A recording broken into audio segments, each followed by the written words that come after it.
वचन दिले तू मला या मालिकेतील कोर्टात सुरू असलेल्या केसमध्ये ऊर्जाने तिचा जबरदस्त असा डाव खेळलेला असतो. हर्षवर्धनला अजिबातच या गोष्टीचा अंदाज नसतो की त्याच्याबरोबर थोड्या वेळानंतर काय होणार आहे. ऊर्जाने तिच्या आईला सांगितल्याप्रमाणे पूर्वाने त्या बाईला शोधून काढलेलं असतं, ज्या बाईला हर्षवर्धनने या ऊर्जाच्या मागे लावलेलं असतं आणि तिला खोटी केस द्यायला सांगितलेली असते. पूर्वाने त्या बाईला भेटून तिच्याकडनं सगळी कहाणी समजून घेतलेली असते.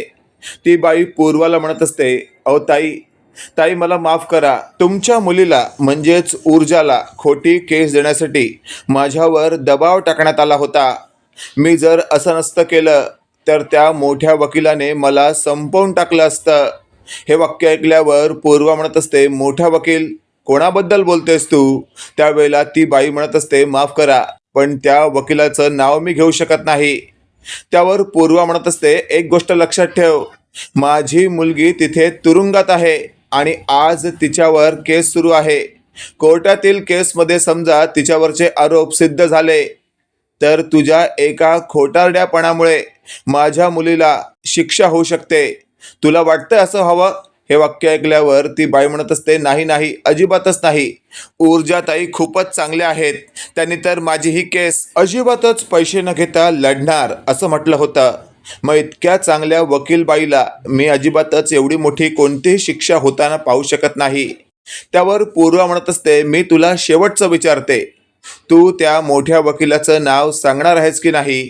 त्यावर ती बाई म्हणत असते, हो सांगते. आता मला कळून चुकलंय की माझ्याकडनं किती मोठी चूक झाली आहे ते. आणि अशातच आता थेट पूर्वाने त्या बाईला आता कोर्टात न्यायचं ठरवलेलं असतं. आधी त्या बाईला तिने समजावलेलं असतं, जे काही घडलंय ते तुला अगदी खरं खरं बोलायचं आहे. त्यात तू तुझी एक्स्ट्रा कोणतीही स्टोरी सांगणार नाहीयेस किंवा कोणाच्याही धमकीला तू घाबरणार नाहीयेस. हे सगळं ऐकल्यावर मात्र ती बाई म्हणत असते, हो आता तर मी तुम्हाला शब्द देते, त्या मोठ्या वकिलाला कडकातील कडक शिक्षा मिळवून देईपर्यंत मी शांत बसणार नाही. मी त्या ठिकाणी सगळं काही खरंच बोलणार. आणि अशातच आता पूर्वाने शौर्यला फोन केलेला असतो. शौर्य पूर्वाचा फोन उचलतो आणि शौर्य म्हणत असतो, काकू काकू बोला. त्यावर पूर्वा म्हणत असते, शौर्य मला तुझी मदत हवी आहे. हे वाक्य ऐकल्यावर शौर्य म्हणत असतो, काकू अहो मदत काय मागताय तुम्ही, हक्काने बोला. हे वाक्य ऐकल्यावर पूर्वा म्हणत असते, मी सांगते तसं कर. आणि मग सांकेतिक भाषेमध्ये स्टार्ट टू एंड सगळं काही शौर्यला पूर्वाने समजावलेलं असतं. आणि त्यानंतर शौर्य म्हणत असतो, ठीक आहे काकू. इकडे आपण पाहतोय आता कोर्टात केस सुरू असते. हर्षवर्धन ऐटीत बसलेला असतो.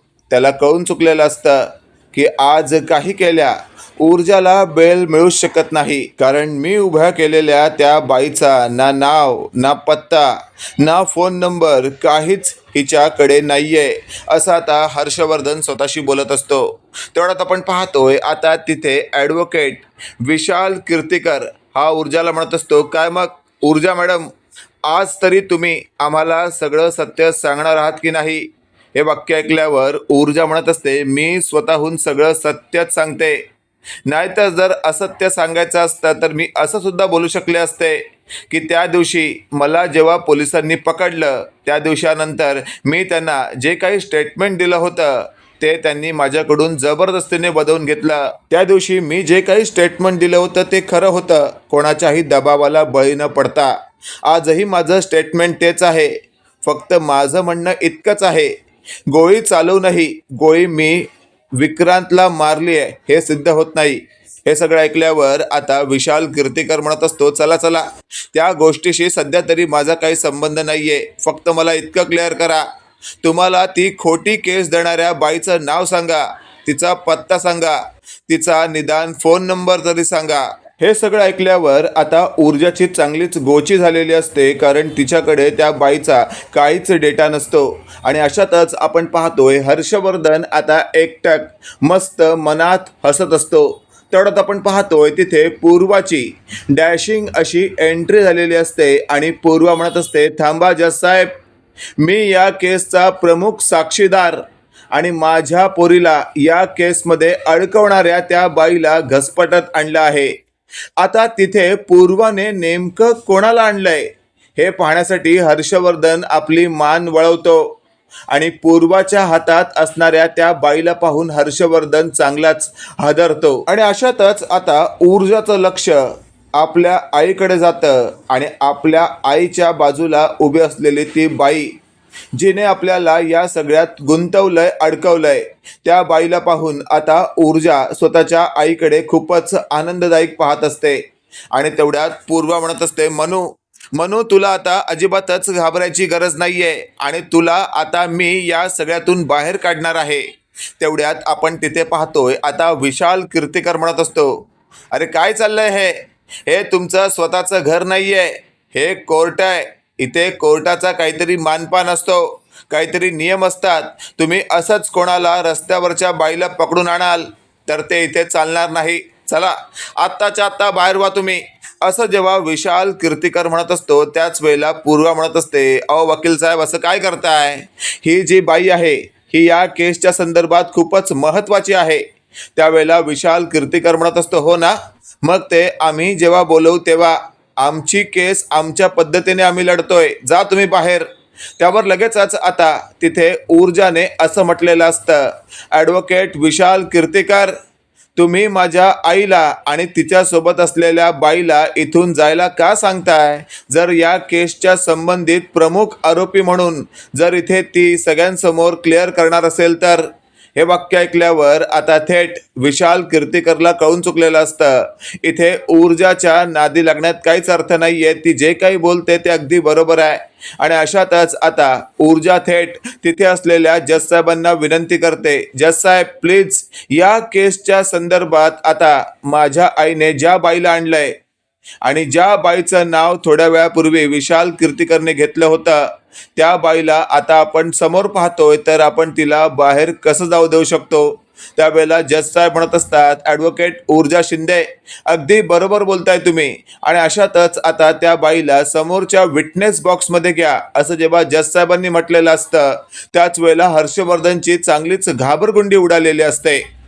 हर्षवर्धन स्वतःशी बोलत असतो, बाप रे, आज माझ्या संपूर्ण कुटुंबासमोर माझी चांगलीच नाचक्की होणार.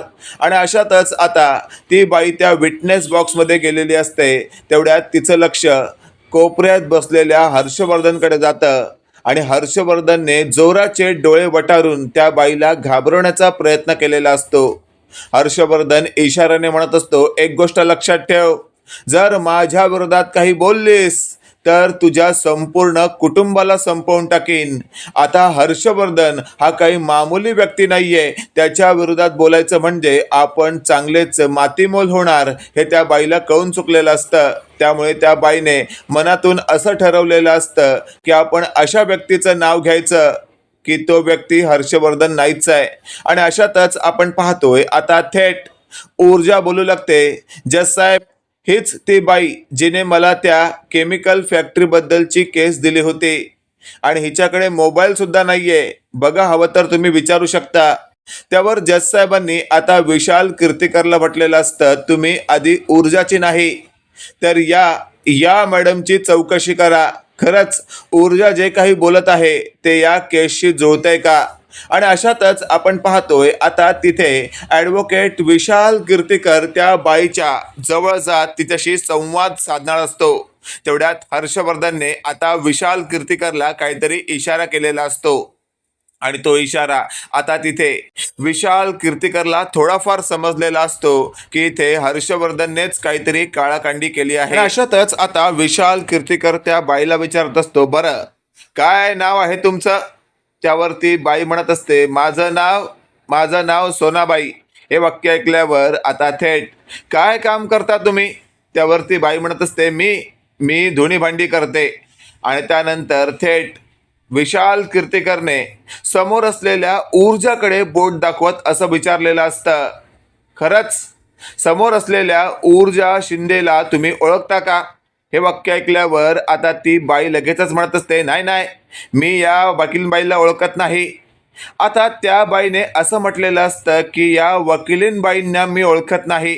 आणि अशातच आता थेट ऊर्जा म्हणत असते, अहो काय बोलताय तुम्ही? हे तुम्हीच मला त्या केमिकल फॅक्टरीची केस दिली होती ना, तुमची मुलगी, तिच्या दोन्ही किडन्या निकामी आहेत.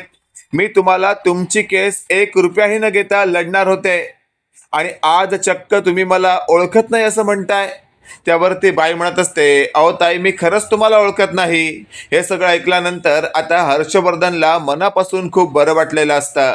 आणि अशातच आपण पाहतोय आता तिथे पूर्वा म्हणत असते, खरं तर ही बाई खोटं बोलते, मला तिने सगळं काही सांगितलंय. हे सगळं ऐकल्यावर ॲडव्होकेट विशाल कीर्तिकर म्हणत असतो, इथे वकील मी आहे का तुम्ही आहे? इथे या कोर्टाची केस मी लढू की तुम्ही लढणार? आता तुमची पोरगी वकील आहे म्हणून तुम्हाला असं वाटतंय का की तुम्हाला सुद्धा मौका दिला जाईल इथे वकिलीबाई करण्याचा? हे वाक्य ऐकल्यावर आता पूर्वाला ऊर्जाने इशाऱ्याने शांत केलेलं असतं की आई तू शांत हो, मी बघते काय करायचं ते. आणि अशातच आता ऊर्जा म्हणत असते, ॲडव्होकेट विशाल कीर्तिकर, प्लीज मला त्या बाईंशी बोलू द्या. त्यावर लगेचच आता ऊर्जा त्या बाईशी बोलत असते, अहो ताई, असं काय करताय तुम्ही? आज मला ओळख का दाखवत नाही आहात? त्यावरती बाई म्हणत असते, कारण खरंच मी तुम्हाला ओळखत नाही. हे वाक्य ऐकल्यावर मात्र आता पूर्णपणे केस पलटली की काय असं त्यावेळेला ऊर्जाला वाटत असते. आणि अशातच आपण पाहतोय डॅशिंग पद्धतीने आता शौर्याची तेथे एंट्री झालेली असते. आणि शौर्य म्हणत असतो, जज साहेब, मलाही मध्ये बोलायचं आहे, पण तुम्ही मला विटनेस बॉक्समध्ये उभं केलं तरी चालेल.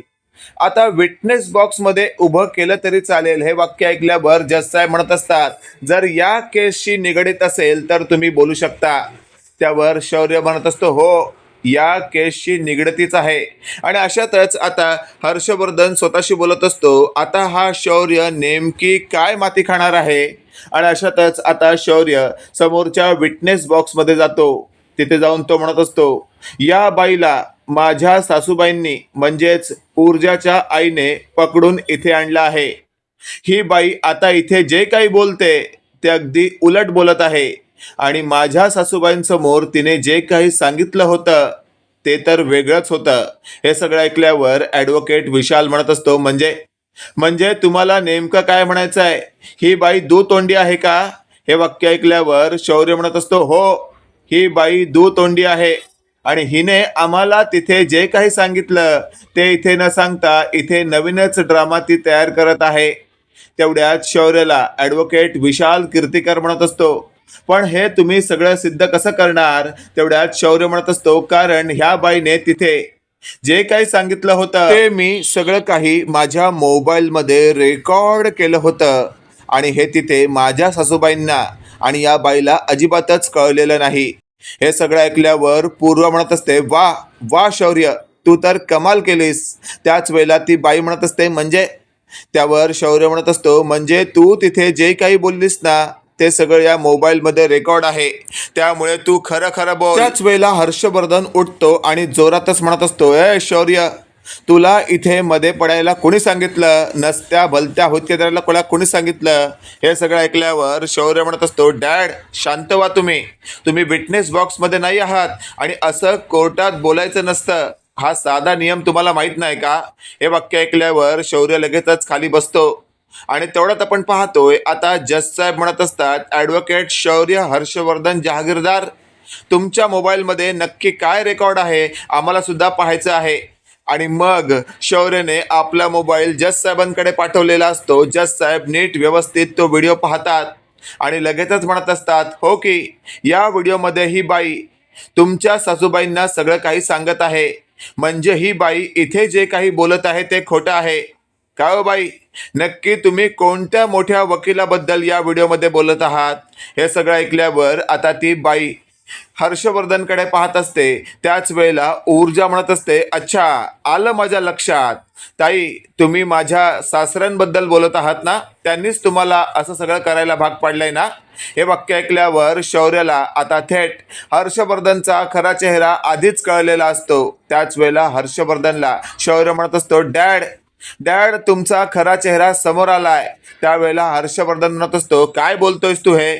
त्यावर ऊर्जा त्या बाईला म्हणत असते, एक गोष्ट लक्षात ठेवा ताई, तुम्हाला या केसपासून काहीच धोका होणार नाही, काळजी करू नका तुम्ही. इथे जज साहेब बसले आहेत, ते सगळ्यांना बरोबरीने शिक्षा करतात, त्यामुळे तुम्ही खरं काय ते बोला. त्यावरती बाई म्हणत असते, हो, याच मोठ्या वकिलाने मला या ऊर्जाताईंना खोटी केस द्यायला भाग पाडला होता. या वकिलाने जसं जसं सांगितलं तसं तसं मी करत गेले. त्यामुळे प्लीज यात माझं काही चुकीचं आहे असं मी म्हणणार नाही, पण या मोठ्या वकिलाने सगळं काही घडवून आणलंय. त्याच वेळेला आता तिथे कुमुदिनी, आदित्य आणि शौर्य एकदमच आता हर्षवर्धनवर प्रश्नांचा भडीमार करत असतात की हर्षवर्धन, अरे काय केलंस तू? हे चांगलं चाललेलं घर तोडण्याच्या भानगडीत का पडलास तू? आणि कोणता हा तुझा ऊर्जावर इतका राग?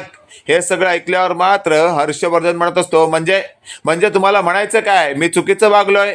त्याच वेळेला आता तिथे पूर्वा पुढे आलेली असते आणि पूर्वा म्हणत असते, माझ्या लेकीला त्रास देतोयस तू? आधी तर माझ्या नवऱ्याला संपवलंस तू, आता माझ्या लेकीच्या मागावर आहेस तू. हर्षवर्धन, मुळात तू मला कधीच पटलेला नव्हतास. मला आजपर्यंत तुझ्या मनाबद्दल खूपच राग होता. माझ्या मनूचं लग्न तुझ्या घरातील तुझ्या मुलाबद्दल झालं, त्यामुळे मला काही वाटलं नाही. उद्या पुढे मागे तू सगळं काही स्वीकारशील आणि तुझ्या मनात असलेलं विष संपून जाईल असंच मला वाटत होतं. असं म्हणत जोराची थोबाडीत आता पूर्वाने सगळ्यांसमोर भर कोर्टात हर्षवर्धनच्या लगावलेले असते. हर्षवर्धन थोबाडीच खाताच एकदम चाट पडतो आणि त्याच वेळेला तिथे कुमुदिनी, ऊर्जा आणि शौर्य, आदित्य सगळेच हादरतात. आता भर कोर्टात हर्षवर्धनचं चांगलीच लाज गेलेली असते आणि तेवढं तर पण पाहतोय आता जज साहेबांनी ही केस आता हर्षवर्धन जहागीरदार विरोधात चालवली जावी असा आदेश दिलेला असतो. मित्रांनो, काय वाटतंय तुम्हाला? इथे पूर्वाने आज जे काही केलेलं आहे त्यानंतर सगळी काही सिच्युएशन बदललेले असतात. बाकी तुम्हाला आजचा भाग नेमका कसा वाटला कमेंट करून नक्की कळवा आणि असेच नवनवीन अपडेट पाहण्यासाठी व्हिडिओला लाईक आणि चॅनलला नक्की सबस्क्राईब करा. धन्यवाद.